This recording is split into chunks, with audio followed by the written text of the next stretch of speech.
Alright, so we all know that Israel Adesanya is the second best middleweight behind Anderson Silva, but considering his 3-fight losing streak, I honestly have to wonder how good was his title reign exactly.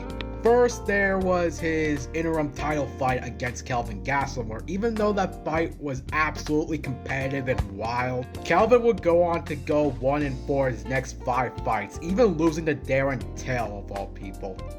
Next comes the Whittaker fight, and even though Izzy impressively knocked out Whittaker in order to win the undisputed title, their next fight was a lot more competitive than the first one, where some people even say that Whittaker won the second fight to this day. Then there was the Romero fight, where Romero was literally on a 2-fight skid and was still granted a title shot.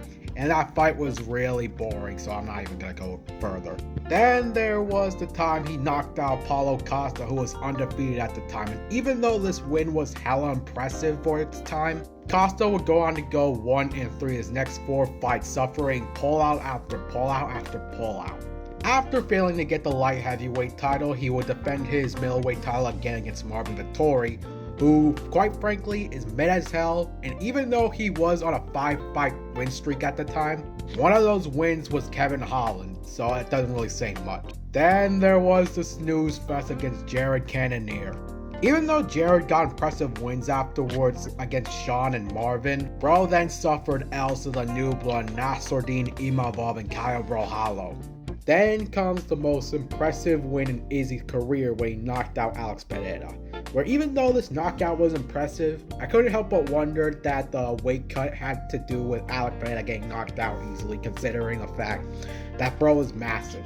But as we all know, Alex lost the battle, but he won the war as he's now the face of the UFC. So in conclusion, Izzy's title reign was very impressive, but his wins have not aged very well, unless it's like Whittaker or Pereira. Don't forget to buy my book series, God Strike, now selling on Amazon. Bye!